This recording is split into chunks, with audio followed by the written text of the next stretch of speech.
امر واقعہ یہ ہے کہ 2 اپریل 1993 سے ہی مرزا خاندان کی دجالی مسیحی خلافتی گدی کی تباہی کا آغاز ہو گیا تھا۔ آئیے دیکھتے ہیں کہ اس کی تفصیل کیا ہے۔ حضرت عبدالغفار علیہ السلام کو ایک مبارک سجدہ میں اللہ تعالیٰ کی طرف سے خاص علم ودیت فرمایا گیا۔ اللہ تعالیٰ نے ذکی غلام مسیح الزمان حضرت عبدالغفار علیہ السلام سے فرمایا تھا کہ 20 فروری 1886 کی الہامی پیش گوئی میں جس مسلم موت کی بشارت بخشی گئی تھی، اس کی ایک مرکزی علامت اس کا ذکی ہونا ہے۔ ذکی کے لغوی معنی پاک اور نیک کے ہوتے ہیں، اور اس طرح اللہ تعالیٰ نے حضرت عبدالغفار علیہ السلام کو مخاطب کر کے فرمایا، اے عبدالغفار،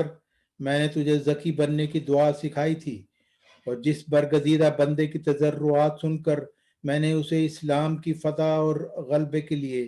ذکی غلام کا وعدہ دیا تھا، وہ تو ہے۔ اللہ تعالیٰ نے حضرت عبدالغفار علیہ السلام کو مخاطب کر کے فرمایا،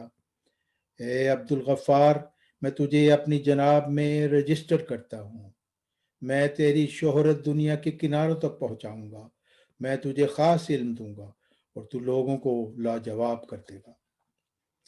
حضرت عبدالغفار علیہ السلام نے 2 اپریل 1993 کو خلیفہ رابع مرزا طاہر احمد صاحب کو خط لکھا اور اپنے ساتھ گزرے ہوئے روحانی تجربات اور اپنے دعویٰ کی تفصیل سے ان کو آگاہ کیا۔ مرزا طاہر احمد صاحب اس خط سے سمجھ گئے تھے کہ وہ بات جس سے میرے ابا جان یعنی غیر معمور مرزائی مسلم موعود مرزا محمود صاحب ہر وقت خوفزدہ رہتے تھے، وہ واقعہ ہو چکی ہے۔ غیر معمور مرزائی مسلم موعود مرزا محمود صاحب ایک طویل عرصے تک کہتے رہے کہ مسلم موعود معمور نہیں، اس لیے انہیں دعویٰ کرنے کی ضرورت نہیں، مگر ان کے دل کو ہر دم یہ دھڑکا لگا رہتا تھا کہ اگر اصلی مسلم موعود مبعوث ہو گیا تو مرزا خاندان کے ہاتھ سے ہماری خاندانی خلافتی گدی بھی نکل جائے گی اور مرزا خاندان کی جگ ہسائی الگ ہوگی۔ چنانچہ نہ کرتے بھی آخر 1944 میں مرزا محمود صاحب نے مسلم موعود ہونے کا جھوٹا دعویٰ کر دیا، اور 10 سال بعد اس جھوٹ کی سزا کے طور پر ان کی شہرت کاٹ دی گئی، اور پھر اپنی موت تک وہ ایڑیاں رگڑتے رہے۔ جب مرزا طاہر احمد صاحب کو حضرت عبدالغفار علیہ السلام کا خط 2 اپریل 1993 کو موصول ہوا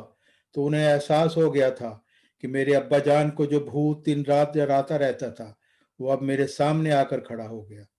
اور وہ جان گئے کہ اب میرے خاندان کے تیار کردہ مرزائی مسیحی خلافتی دجل کا ڈراپ سین ہونے کو ہے۔ اگر مرزا طاہر احمد صاحب واقعی خدا کے بنائے ہوئے خلیفہ ہوتے تو وہ حضرت عبدالغفار علیہ السلام کے پیش کردہ دلائل کا رد کرتے اور اپنی جماعت کو بتاتے کہ ایک شخص نے یہ دعویٰ کیا ہے اور اس نے جو دلائل پیش کیے ہیں وہ اس طریقے سے درست نہیں ہے، چنانچہ وہ اپنے دعویٰ پر حق پر نہیں، مگر مرزا طاہر احمد صاحب کو خدا نے خلیفہ نہیں بنایا تھا، بلکہ مرزا محمود صاحب کی 1956 میں قائم کردہ مرزا خاندان کے تنخواہ دار اور مراعات یافتہ طبقہ پر مشتمل انتخابی خلافت کمیٹی کے فاسق ممبران نے بنایا تھا۔ اس لیے مرزا طاہر صاحب حضرت عبدالغفار علیہ السلام کے خلاف دلائل کہاں سے لاتے؟ مرزا طاہر ایک انتہائی متکبر انسان تھا جسے اپنے علم اور خاندان پر بڑا گھمنڈ تھا۔ یہ کیسے ممکن تھا کہ مرزا طاہر جیسا گھمنڈی ایک پسماندہ گاؤں ڈاور سے اٹھنے والی حق کی آواز پر لبیک کہتے ہوئے آمنا و صدقنا کی صدا لگاتا؟ ابلیس نے بھی آدم علیہ السلام کا انکار اسی دلیل پر کیا تھا کہ انا خیر منہ، اور پھر یہ تاریخ ہر معمور من اللہ کے مبعوث ہونے پر دہرائی جاتی رہی اور دہرائی جاتی رہے گی انشاءاللہ تعالی۔ مرزا طاہر صاحب کے متکبر اور گھمنڈی ہونے کی گواہی تو وہ تمام لوگ دیں گے جنہوں نے مرزا طاہر کا دور خلافت اپنی آنکھوں سے دیکھا ہے۔ میں خود ان کے متکبر رویے کا زندہ چشمدید گواہ ہوں۔ معصوم احمدیوں کو وہ کیڑوں مکوڑوں سے بھی کم حیثیت جانتے تھے، ان کے لیے صرف اسی کی حیثیت تھی جو ان کی مکمل غلامی کا دم بھرے۔ اپنے علم و عرفان پر بھی انہیں بہت گھمنڈ تھا، اور کسی دوسرے کی بات برداشت کرنا وہ اپنی توہین سمجھتے تھے۔ ان کی نزدیک کی نظر بھی کمزور تھی اور بعد میں قوت سماعت بھی کافی کمزور ہو گئی، مگر انہوں نے کبھی اسے تسلیم نہیں کیا۔ جو کوئی ان سے مخاطب ہوتا اور انہیں صحیح سنائی نہیں دیتا تھا، وہ ہمیشہ اپنے سے مخاطب ہونے والے کی غلطی نکالتے تھے کہ تم اونچی نہیں بول رہے، اور اپنی سماعت کے متعلق کچھ برداشت نہیں کر سکتے تھے۔ ان کو خطبہ لکھنے والے بھی ایک صفحے پر چند بڑے بڑے حروف لکھ کر دیتے تھے، لیکن وہ پھر بھی اعتراض کرتے تھے کہ یہ بہت چھوٹا چھوٹا لکھا ہوا ہے، اس لیے کہ اینک لگانا بھی وہ اپنی توہین سمجھتے تھے،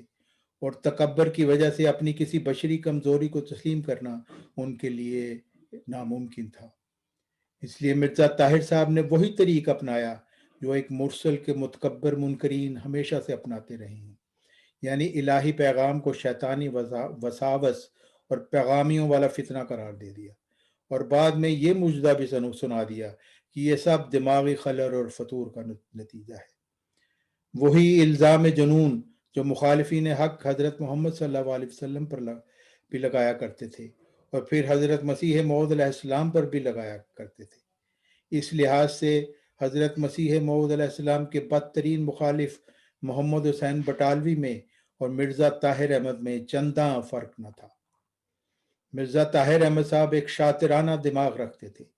اور سیاسی کلابازیوں کے فن سے خوب واقف تھے،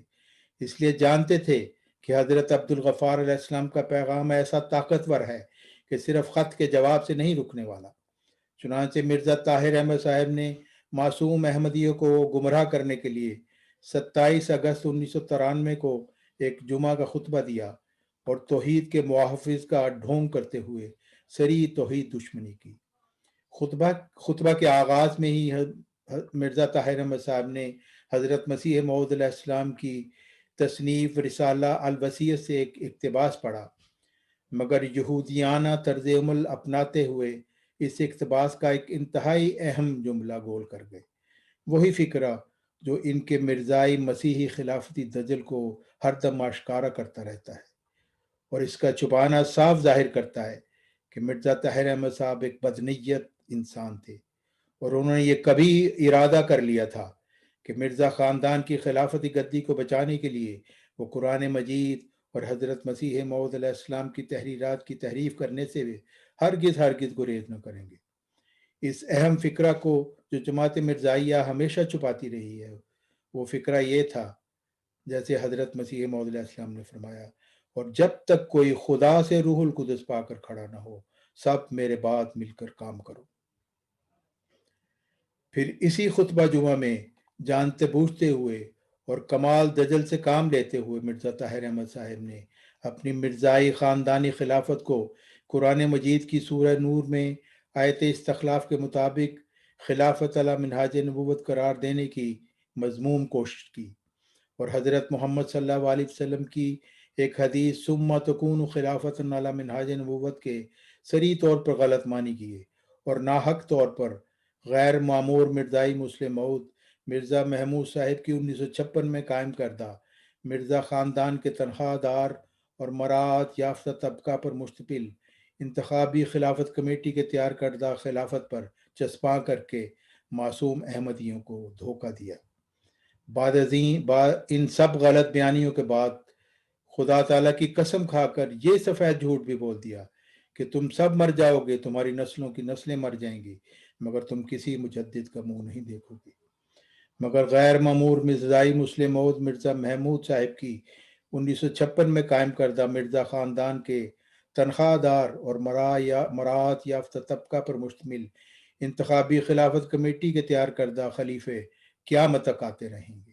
لعنت اللہ علی الکاذبین، آمین۔ حالانکہ چند ماہ پہلے 15ویں صدی ہجری کے مجدد ذکی غلام مسیح آخر الزمان اور موعود مسیح ابن مریم حضرت عبدالغفار علیہ السلام کا بھیجا گیا دعویٰ ان کے سامنے پڑا تھا، اور یہ وہی وجود تھا جس کے متعلق حضرت مسیح موعود علیہ السلام نے فرمایا تھا کہ جب تک کوئی خدا سے روح القدس پا کر کھڑا نہ ہو، میرے بعد مل کر کام کرو۔ یوں غیر معمور مرزائی مسلم موعود مرزا محمود صاحب کی 1956 میں قائم کردہ مرزا خاندان کے تنخواہ دار اور مراعات یافتہ طبقہ پر مشتمل انتخابی خلافت کمیٹی کی تیار کردہ مرزا طاہر احمد نے قرآن مجید کی آیت استخلاف کا بھی انکار کر دیا، حدیث مجددین کا بھی انکار کر دیا اور حضرت مسیح موعود علیہ السلام کی تعلیم کا بھی انکار کر دیا، جبکہ حضرت مسیح موعود علیہ السلام نے آیت استخلاف کی تفسیر کرتے ہوئے صاف اور صریح الفاظ میں لکھا کہ آیت استخلاف میں حضرت محمد صلی اللہ علیہ وسلم کے خلیفوں کا الہی وعدہ دیا گیا ہے۔ نیز دائمی روحانی خلافت سلسلہ مجددین ہے جس کا منکر فاسق ہے، مگر غیر معمور مرزائی مسلم موعود مرزا محمود صاحب کی 1956 میں قائم کردہ مرزا خاندان کے تنخواہ دار اور مراعات یافتہ طبقہ پر مشتمل انتخابی خلافت کمیٹی کے تیار کردہ مرزا طاہر احمد نے سفید داڑھی اور سفید پگڑی کے ساتھ سفید جھوٹ بول کر مذہب کے نام پر ایک بھیانک ترین خون کیا۔ قرآن مجید میں اللہ تعالیٰ نے غور و فکر کرنے والوں کو اولو الالباب فرمایا ہے اور اندھی عقیدت رکھنے والے